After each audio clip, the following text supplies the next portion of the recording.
Respiration. What is the difference between respiration and breathing? Respiration और breathing में क्या अंतर है? What is aerobic respiration? Aerobic respiration क्या है? What are the end products of anaerobic respiration? Anaerobic respiration के अंतिम उत्पाद क्या है? Draw a flow chart to show the breakdown of glucose by various pathways. विभिन्न रास्तों से ग्लूकोज के ब्रेकडाउन को दिखाने के लिए एक फ्लो चार्ट बनाइए. What is fermentation? फर्मेंटेशन क्या है? रेस्पिरेशन एक प्रक्रिया है जिसमें एनर्जी को न्यूट्रिएंट से मुक्त किया जाता है. ब्रीदिंग एक प्रक्रिया है जिसमें गैसों का आदान प्रदान होता है. रेस्पिरेशन में न्यूट्रिएंट्स जैसे ग्लूकोज को एनर्जी प्राप्त करने के लिए ब्रेकडाउन किया जाता है. कुछ ऑर्गेनिजम्स में ऑक्सीजन की मदद से ग्लूकोज को पूरी तरह से कार्बन डाइऑक्साइड और पानी में तोड़ देते हैं.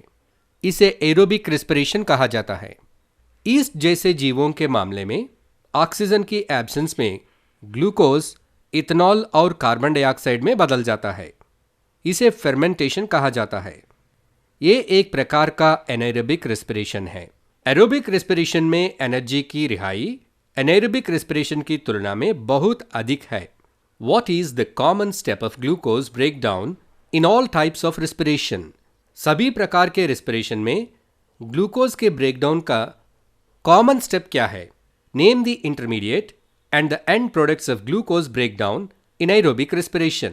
एरोबिक रेस्पिरेशन में ग्लूकोज के ब्रेकडाउन के इंटरमीडिएट और फाइनल प्रोडक्ट्स का नाम बताइए.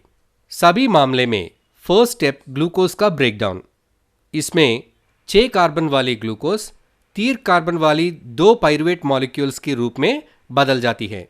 ये प्रक्रिया साइटोप्लाज्म में होती है. पाइरुवेट सभी प्रकार के रेस्पिरेशन में कॉमन इंटरमीडिएट है. एरोबिक रेस्पिरेशन में पाइरुवेट माइटोकॉन्ड्रिया में प्रवेश करता है और 3 कार्बन पाइरुवेट अणु कार्बन डाइऑक्साइड के 3 अणुओं में परिवर्तित हो जाता है. इस घटना में दूसरी प्रोडक्ट पानी है.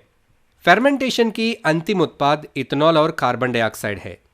What is the reason for cramps in our muscles during a sudden physical activity? अचानक फिजिकल एक्टिविटी के दौरान हमारी मसल्स में क्रैम्प्स का कारण क्या है? कभी कभी जब हमारी मसल्स की सेल्स में ऑक्सीजन की कमी होती है तो पाइरुवेट के ब्रेकडाउन के लिए एक और मार्ग लिया जाता है. यह पाइरुवेट को लैक्टिक एसिड में कन्वर्ट किया जाता है. इस कारण से अचानक फिजिकल एक्टिविटी के दौरान हमारी मसल्स में लैक्टिक एसिड की बिल्डअप होती है. ये अधिक लैक्टिक एसिड से मसल क्रैम्प्स होता है.